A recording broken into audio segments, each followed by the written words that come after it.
TTD క్షేత్రాలే టార్గెట్గా మరో వివాదం తెరపైకి వచ్చింది. తిరుమలను ఆదివరాహ క్షేత్రంగా చెబుతూ ఉంటారు. అయితే తిరుమలలో ఉన్నటువంటి ఆదివరాహ ఆలయానికి సంబంధించి విమాన గోపురంలో భారీ ఎత్తున అవినీతి జరిగింది. 2022 అంటే కరోనా సమయంలోనే దాదాపు ఆ గోపురం పైన ఉన్నటువంటి 12 విగ్రహాలు కూడా బంగారు తాపడంలో భారీ స్కామ్ జరిగిందంటూ కూడా సనాతన ధర్మానికి సంబంధించినటువంటి స్వామీజీలంతా తిరుపతిలో రౌండ్ టేబుల్ సమావేశం నిర్వహించారు. ఇప్పటివరకు టీటీడీని వెంటాడుతున్నటువంటి అనేక వివాదాల్లో మరో ప్రధానమైనటువంటి వివాదంగా ఇది చెప్పొచ్చు. సాధారణంగా ఇక్కడ మనం ఒకసారి గమనిస్తే తిరుమల శ్రీ ఆదివరాహస్వామి విమాన గోపురానికి సంబంధించి బంగారు తాపడంకి సంబంధించినటువంటి విషయంలో దాదాపు 9 లేయర్లు వేయాల్సినటువంటి బంగారు తాపడం కేవలం 2 లేయర్లు వేసి దాదాపు 20 కేజీల బంగారుకి సంబంధించినటువంటి లూటీ జరిగింది అనే విషయాలపైన పక్కా ఆధారాలతో అప్పుడు పనిచేసినటువంటి వారిని పూర్తిగా దీనిలో చూపిస్తూ ఈ ఒక వివాదాన్ని తెరపైకి తీసుకొచ్చారు. ఇప్పటికే గోవిందరాజస్వామి ఆలయానికి సంబంధించి బంగారు తాపడంలో పెద్ద ఎత్తున లూటీ జరిగిందని చెప్పి వార్తలు వస్తున్నప్పటికీ కూడా తాజాగా ఆదివరాహస్వామి ఆలయానికి సంబంధించినటువంటి 42 కేజీలు బంగారును కేటాయిస్తే దాదాపు 20 కేజీల బంగారు పూర్తిగా కూడా మాయమైపోయిందని పూర్తిగా ఆ ఒక్క స్వామీజీలంతా కూడా ఆందోళన వ్యక్తం చేస్తున్నారు. స్వామీజీ ఉన్నారు. స్వామి, ఏంటి కొత్త వివాదం అనేది కనిపిస్తోంది? మీ దగ్గర ఉన్నటువంటి ఆధారాలు ఏంటి? దానికి సంబంధించి ఇప్పటివరకు టీటీడీ నోరు మెదపకపోగా మీరు చూపిస్తున్నటువంటి ఆధారాల ప్రకారం అక్కడ 20 కేజీల బంగారం లూటీ అయిందని చెప్తున్నారు. ఏం చెప్తారు? ఓం నమో వెంకటేశాయ.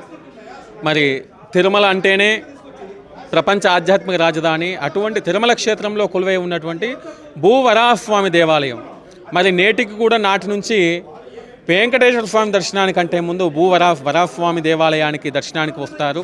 తిరుమలలో ఇప్పటికి కూడా తొలి నివేదన కానివ్వండి, తొలి పూజ కానివ్వండి ఆ యొక్క వరాహస్వామికే చెందుతోంది. అటువంటి వరాహస్వామి దేవాలయ విమాన గోపురంపై ఉన్నటువంటి విగ్రహాలను తొలగించడం జరిగింది. ఇది ఎప్పుడు జరిగిందంటే టీటీడీ వారి చేత గోల్డ్ ఈ బంగారు తాపడం పనులు చేస్తామని చెప్పేసి బంగారాన్ని తీసుకొని తాపడం పనులు చేయిస్తూ ఉన్నటువంటి సమయం లోపల అక్కడ ఉన్నటువంటి ముహూర్తులు అనేటువంటివి చాలా మహిమాన్వితమైనటువంటి ముహూర్తులు. కేవలం ఈ ముహూర్తులను ఎందుకు తొలగించారు అంటే అందరూ ఏమనుకుంటున్నారంటే ఈ యొక్క బంగారు తాపడం అక్కడ పెట్టడానికి సెట్ అవ్వట్లేదు కాబట్టి మేము ఆ బంగారు తాపడం పెట్టడానికి తొలగించాలని చెప్పేసి వాళ్ళు చెప్పే అవకాశాలు ఉన్నాయి. కానీ ఇవి చాలా విరుద్ధము. సనాతన ధర్మాన్ని భ్రష్టు పట్టించాలని అక్కడ ఉన్నటువంటి శక్తి వాస్తవానికి భూవరాహస్వామి దేవాలయం అనేది చాలా వందల సంవత్సరాల క్రితం నాటిది. అక్కడ ఉన్నటువంటి విగ్రహాలు అనేటువంటివి కూడా గర్భాలయంలో ఉన్నటువంటి స్వామివారికి ఎంత అయితే ప్రాధాన్యత ఉందో, ఎంత శక్తి ఉందో అట్లాగే విమాన గోపురం మీద ఉన్నటువంటి విగ్రహాలకు కూడా అంతే శక్తి ఉండటం జరిగింది. అటువంటి విగ్రహాలను కొల్లగొట్టారు. ఆ కొల్లగొట్టి బంగారు తాపడం పనులు చేస్తున్నాము అని చెప్తా ఉన్నారు. కానీ ఏది ఏమైనప్పటికీ కూడా పురాతనమైనటువంటి విగ్రహాలను కొల్లగొట్టడం అంటే సనాతన ధర్మాన్ని కొల్లగొట్టడమే అవుతుంది. అంటే ఇప్పటికే గోవిందరాజస్వామి ఆలయానికి సంబంధించి కూడా ఆ వివాదాలు వెంటాడుతూ ఉన్నాయి. అంతలోపల ఈ ఒక విమాన వెంకటేశ్వర స్వామికి సంబంధించి కావచ్చు, లేకపోతే ఇప్పుడు వరాహస్వామి ఆలయానికి సంబంధించి ఇవన్నీ కూడా లీగల్ ప్రాసెస్గా ఎలా ఉంటుంది? ముఖ్యంగా అప్పుడు ఆనంద నిలయానికి సంబంధించి పూర్తిగా బంగారు తాపడం వ్యవహారంలో కూడా అప్పుడు న్యాయస్థానాలు కూడా కలగజేసుకున్నటువంటి పరిస్థితి. ఇటువంటి విషయాల్లో న్యాయస్థానాల పాత్ర ఎలా ఉండాలంటారు? ముఖ్యంగా సనాతన ధర్మానికి సంబంధించి ఇటువంటి వివాదాలు వచ్చినప్పుడు మాత్రమే మీలాంటి వారు బయటకు వస్తున్నారు తప్ప మిగతా జరిగిపోయిన తర్వాత వాళ్ళకి దోషులకి ఎవరికి కూడా ఇప్పటివరకు శిక్షలు పడినటువంటి దాఖలాలు ఎక్కడ కనిపిస్తుంది? మేము ప్రస్తుతం ఒకటే కోరుతున్నాము, న్యాయస్థానాల మీద మాకు పూర్తి నమ్మకం ఉంది, న్యాయం జరుగుతుందని. గతంలో కూడా మనం చూసాము, ఎన్నో పోరాటాలు చేశాము. అప్పుడు కూడా న్యాయస్థానాలు న్యాయాన్ని చేకూర్చాయి. న్యాయస్థానాలు న్యాయం చేయకపోతే కనుక దైవం అనేది ఒకటి ఉంది, కర్మ అనేది ఒకటి ఉంది. కర్మ వెంటాడుతుంది. ఎవరు వదిలినా కూడా దైవం అనేది వదలు అనేది మా యొక్క సిద్ధాంతం, మా యొక్క నమ్మకము. ఖచ్చితంగా ఈ యొక్క గోవిందరాజస్వామి దేవాలయంలో జరిగినటువంటి ఈ యొక్క ఇష్యూ కానివ్వండి, అట్లాగే వరాహస్వామి దేవాలయ గోపుర విషయంలో జరిగినటువంటి ఇష్యూ ఏదైతే ఉందో దీని మీద ఖచ్చితంగా న్యాయం జరుగుతుంది. తప్పకుండా ఈ యొక్క కూటమి ప్రభుత్వాన్ని మేము ఒకటే రిక్వెస్ట్ చేస్తున్నాము. అయ్యా పవన్ కళ్యాణ్ గారు, మీరు సనాతన ధర్మం అని మీరు చెప్తున్నారు. వెంకటేశ్వర స్వామి నా కులదైవము, నా ప్రాణమని చంద్రబాబు నాయుడు గారు చెప్తున్నారు. అయ్యా కూటమి ప్రభుత్వ నాయకులారా, మీరు కేవలం మాటలు చెప్పేవరకే కాకుండా వాటిని ఆచరణలో పెడితే ఈ యొక్క హిందూ ధర్మం కోసం కృషి చేసేవారు కూడా ధైర్యంగా ముందుకు వచ్చి మాట్లాడేటువంటి రోజులు మునుముందు ఇంకా పెరుగుతాయని కూడా మేము ఆశిస్తూ ఉన్నాం. స్థానికంగా ఉన్నారు, మరో వివాదం తెరపైకి వచ్చింది. టీటీడీని కూటమి ప్రభుత్వం ఏర్పడినప్పటి నుంచి కూడా వాళ్ళు గతంలో జరిగినటువంటి వాటినంతా కూడా తెరపైకి తీసుకొస్తున్నారు. ఇప్పుడు ప్రస్తుతం ఈ యొక్క సనాతన ధర్మానికి సంబంధించి లేకపోతే హైందవ ధర్మానికి సంబంధించినటువంటి మీరు ఈ ఒక్క వివాదాన్ని తెరపైకి తీసుకొచ్చారు. వివాదం వెనక ఎవరున్నారనుకుంటున్నారు? అసలు ఎంత మేర దీనిపైన లూటీ జరిగిందండి? ఇది ఒక వివాదం. ఇప్పుడు కేవలం డబ్బే కావాలనుకుంటే హిందువులు ఎంతైనా ఇవ్వగలుగుతాం. ఎంత ఇప్పుడు 20 కేజీలు బంగారు ఎత్తేసారా, 50 కేజీలు ఎత్తారా, ఇంకో 100 కేజీలు కావాలంటే బంగారు పరంగా తీసుకోండి. కానీ వీళ్ళు ఆ బంగారం లూటీ చేయడం కోసం ఈ విగ్రహాలను ధ్వంసం చేయడం, వీళ్ళ ఉద్దేశం బంగారం లూటీ చేయడం కాదండి, విగ్రహాలను ధ్వంసం చేయడం అంటే ఏంటంటే ఈ సనాతన ధర్మం యొక్క విలువల్ని నాశనం చేయాలి. ఈ సనాతన ధర్మం దేని మీద ఆధారపడింది అంటే ఒక విలువలు, ఒక సాంప్రదాయం మీద ఆధారపడింది. దీన్ని నాశనం చేయాలని వేల సంవత్సరాలుగా జరుగుతున్నటువంటి పోరాటాలు ఎన్నో గుళ్ళు ధ్వంసం చేయడం.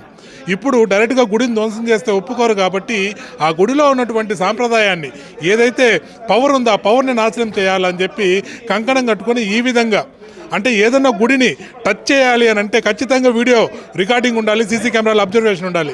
ఇవేమీ లేకుండానే వాళ్ళు చేస్తున్నారని అంటే ఎంత కుట్రపూరితంగా చేస్తున్నారు చూడండి.